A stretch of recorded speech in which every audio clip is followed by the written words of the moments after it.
Okay, we are gonna get started. Today we are talking about purchasing a car. So I wanted to go ahead and get started.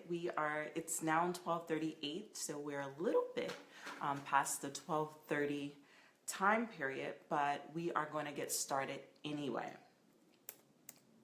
All right, so thank you all for joining us each week.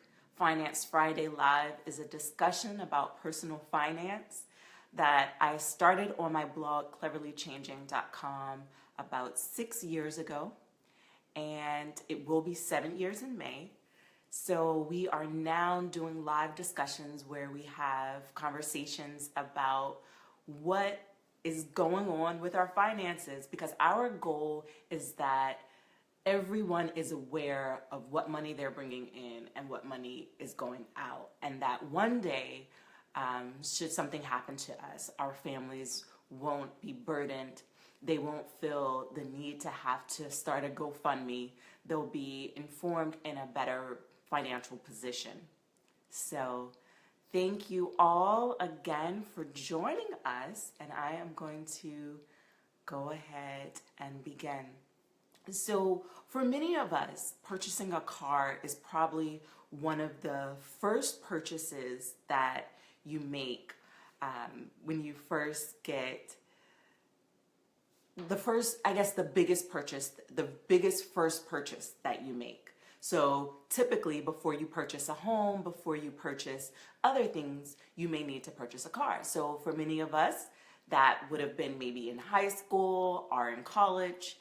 And so for other people, you may have to purchase a car later down the road as well, because something may have happened to your other car. So today we are talking about purchasing a car. I have had the privilege of attending, with several of my family members. Whenever they purchased a car, they wanted me to go along with them because they thought that I would give them some insight about purchasing cars. I have purchased a couple of cars on my own, and so I bring that expertise to the table. So with purchasing a car, it's something that you have to be well aware that it's all about your credit score, especially if you're financing. If you're just paying cash, it's not so much about your credit score, because you're going to be able to pay in full whatever that price is. So the car dealership won't even have to check your credit, because if you're paying cash, cash is king. So, but for many of us, we're not going to be able to purchase our car in cash. I know that for me personally, I've never financed a car. I have been with family members who were financing. So that's the information that I'm bringing to the table about financing. For me, I like to buy used cars personally, so I don't have to finance, that are in great condition, that don't require a lot of work. I would definitely recommend people buy a used car, because you have the history of what has gone on with that car. You can look it up and you can find out, were those cars recalled, and it kind of has more information about the car than you would for a brand new car. So a brand new car is going to have some kinks, and I know that many of you have heard about the recalls that have gone on across the car dealership industries, across, just various brands have had their vehicles recalled. So when you purchase new, it doesn't mean that you're purchasing a car that has no issues. So cars are going to have some issues. That's the thing. So when you purchase a car, you want to make sure first and foremost that you have some credit. If you're purchasing your very first car, it is likely that you don't have established credit yet. And so if you have to finance when you're purchasing your first car, it's going to be difficult to get a good interest rate if you're financing and you don't have credit. Your rates can be in the double digits, like 10 and 15%, and that's ridiculous. Because what you have to understand is if you're purchasing a car and you have a 10 to 15% interest rate, that means you're paying 10 to 15% more for that car than if you would if you paid for it outright. So just be aware that before you make that first purchase to purchase your car, try to build up your credit. So if you've never had a credit card, if you've never had to use credit, before you are in need of purchasing a car, you need to build up your credit in some ways. And one of the ways that you can build up your credit is you can pay your bills on time. If you have a credit card, that, a lot of people don't advise people to get credit cards, but for the most part, that's the easiest way to build your credit. I know for me, that's how I built my credit. When after I graduated from college, I got my first credit card. I know for a lot of people, it was they got their credit cards like right after they turned 18. And some people in high school, some people in college, but for me, I didn't get a credit card until after I was in college. So by the time I got one, I was pretty aware of how to be responsible and use it. So it's important that you build credit responsibly. And so typically what they want to see is that you are able to take out a loan and repay it. So if you're trying to build your credit and you want to purchase a car, a good thing would be you need to have a job first and foremost, because most credit card companies aren't going to give you a credit card if you don't have income coming in, because they don't know how you're going to pay for the credit card. So it's important to have a job to apply for a credit card if you are trying to build credit. I know there are people who believe that you can pay in cash for everything, and some people definitely can. And if you can do that, you don't need a credit card. But for other people who may one day need to have credit in order to get some of the things, they need to go ahead and apply for a credit card. So if you decide to do that, if that is your avenue to build credit, then you need to make small payments and repay them every month, pay them in full. So don't hold a balance on your credit card, and that can kind of build up your credit worthiness so that you can purchase other things. So if you do that and you build your credit, when you're going to purchase your first car, it's going to be a little bit easier because your interest rate, if you've done a good job of being disciplined and establishing that credit responsibly, you're not going to have like a 15% interest rate on taking out a car. So here's the thing. The moment you drive that car off the lot, it's going to start to depreciate. So you don't want to have to pay more, 15%, 10% more than what they're already charging you, because the moment you're driving it off the lot, you're actually losing money. So don't even get caught up with paying for things for a very long period. Definitely buy something that is affordable, that you can pay it down as quick as possible. So if you take out a loan for 5 or 10 years, definitely don't plan on taking the whole 5 or 10 years to pay that loan off, or you're going to be paying almost double. If you have to finance and you take out a loan, then you want to be able to pay that back as soon as possible. So let's say that you need to take out a 5-year loan. Go ahead and take that 5-year loan out, but don't plan on taking that full 5 years. Try to do it within 2 to 3. Give yourself an even better deadline to pay that back so that you're not paying so much more than you have to for a vehicle. So we also wanted to talk about, so when you're purchasing your first car, you want to make sure you have credit history.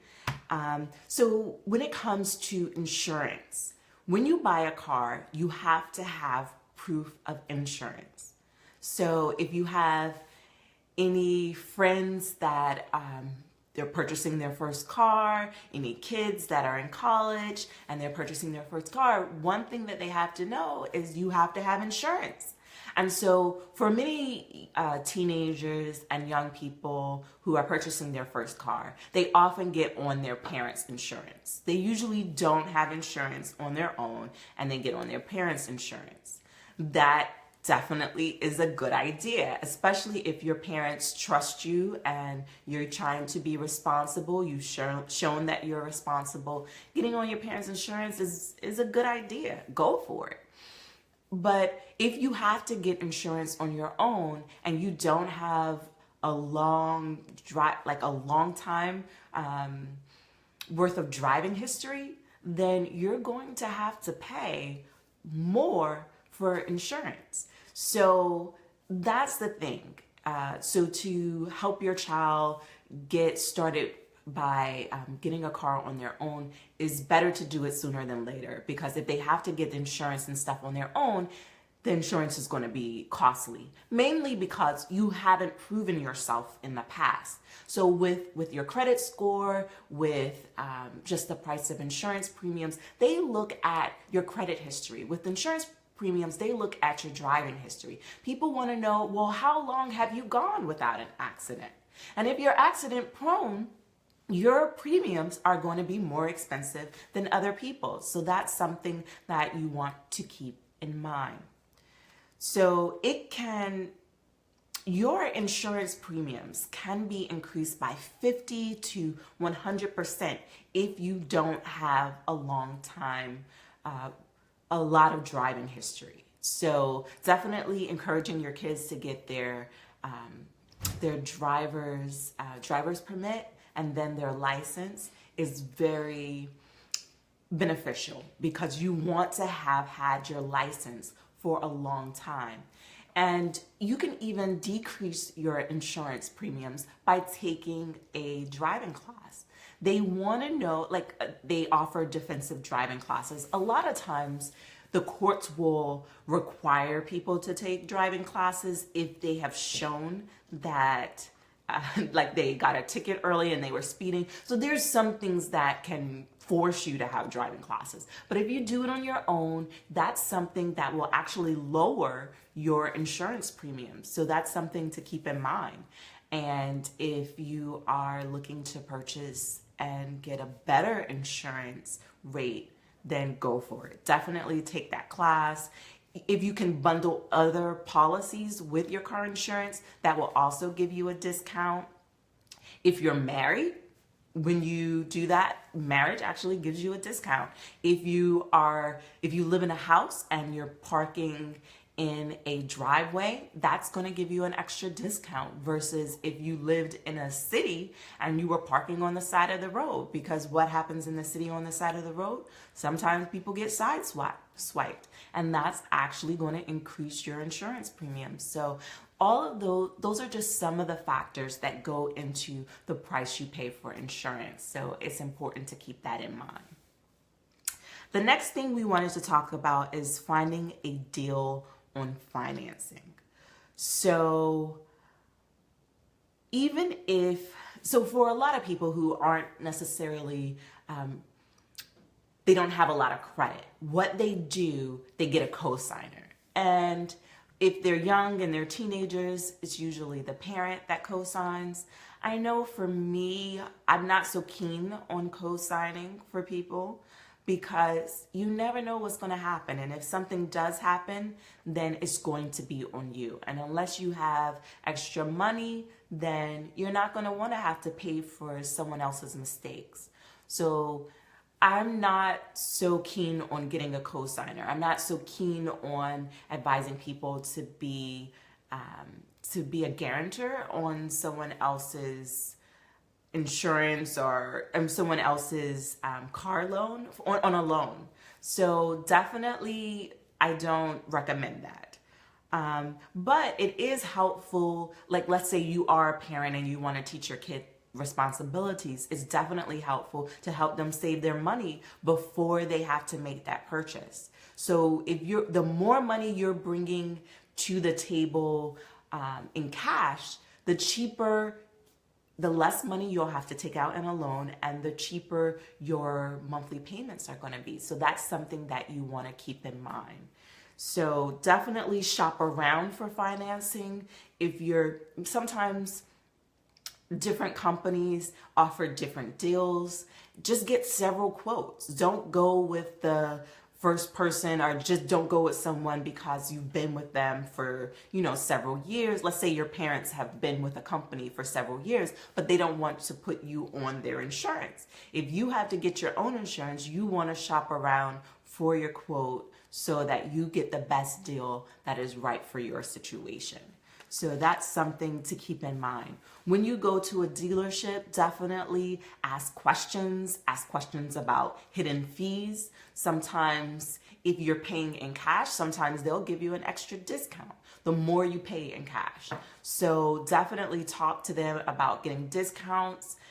Sometimes they'll throw in extra warranties. You don't want to have to pay a whole lot for a warranty. And if you don't need a warranty, don't get one, because a lot of times people don't use them. A lot of car companies already come with a warranty, a manufacturer's warranty, if you take care of the car according to the way they have outlined. So there are some stipulations that come along with that. Definitely read the fine print, because a lot of times people aren't going to just, if something happens to your car, you can't just go to the dealership and be like, oh, well, my car is under warranty, fix this, fix that. Unless it's something that's actually covered by the warranty, they're not going to fix it. So you need to understand what warranty you're being offered. If you're getting a used car, it can be beneficial, if you don't know how to fix cars, to get the warranty that comes with the car. Definitely explore that. If you're trying to get your insurance cheaper, if you pay a higher deductible, a lot of times that will mean that you have to pay less monthly. So definitely look into that when you're getting quotes and find out what is going to be the best deal for you. Now, usually the deductible is about $500 or $1,000. If you know that you're not ever going to have $1,000 if something happens, then you probably should not get the higher deductible. But my advice would be, go ahead and get the higher deductible and just put extra money aside each month so that you can build that $1,000. So if you do have to use it, you'll have it on the side. So you don't have to pay. You don't want to have to pay more each month than you already have to. So typically, insurance, especially car insurance, is paid about every 6 months. You can definitely pay in advance. For most companies, they give you discounts when you pay your insurance in advance. So if you pay all of whatever the cost is, if you pay all of that at once, they're going to give you a better rate than if you're paying monthly. So that's something to keep in mind. That can save you hundreds of dollars. So definitely, we're going to recap briefly, but if you're purchasing a new car, you want to make sure you have good established credit history. You want to make sure that you are not, that you've shown yourself credit worthy so that you don't have a high interest rate. And any interest rate in the double digits is going to be extremely expensive. So you definitely don't want to pay more than you have to. Also, you don't want to pay, if you can save money when buying a new car, save as much as you can. If you can save the full amount, that is excellent and commendable. Go ahead and do that. If you can, save a large sum, definitely do that as well, because the more you put down in cash, the better. So you want to make sure you have a good credit history. You want to make sure that you're able to bring some money to the table to put down on that car or pay it in full. You want to make sure that you have high insurance premiums. You don't want to have high insurance premiums. All right, so here's the thing. With insurance, you want to pay a reasonable price. So have a good driving history, have good credit so that you are not seen as a liability. Definitely, if you're financing a car, definitely get gap insurance. Definitely get as much insurance as you can, because when you're driving on the road, you're not just looking out for yourself. You're not just taking into account your driving history and your driving abilities, but you're on the road with thousands of other people and you don't know their history. You don't know what's going to happen. And, something very well could happen. So you want to have as much insurance as you can. Also, find a good deal on financing. If you found a dealership that you really like and you found a car at the dealership, don't feel forced to get to finance at that dealership if you need to finance. There are other options as well. If you are with a credit union, a lot of times the bank that you're with, if you've been with them for a while, they definitely have car loan programs, and sometimes those interest rates are way better than if you were to finance with that dealership. Sometimes dealerships can throw in special benefits to finance with them. Definitely, if they're throwing in a special, make sure it's worth it so that you're not just paying extra and thinking you're getting a deal, because sometimes it can sound like, oh, you're getting an extra $1,000 when that car is already priced $1,000 more, or they're charging you a higher interest rate. So if they're charging you a higher interest rate, more than likely you're not getting an extra $1,000, because over a course of period of time, you are actually paying that $1,000. So definitely understand the fine print, read it through, get quotes for insurance, get quotes for financing. And so that's pretty much our discussion about financing and purchasing your first car. This was generally geared towards somebody purchasing their first car, but regardless of whether it's your first, second, or third car, this information is very important because you want to have credit worthiness. You don't want to have high insurance premiums. And if you have to finance, you want a deal on that financing. All right, so remember, each week we have these discussions about finance and personal finance. If there's any topic that you want us to cover, please leave a comment in the comment section. Let us know so that we can talk about it. If you have a question about Finance Friday or anything that we talked about today, please leave a question in the comments section. These videos are available on the replay. Please give me hearts and thumbs up. Definitely, please engage so that I'll know that this is beneficial for you. If you find these conversations helpful, let me know so that we can continue to do them. I appreciate you.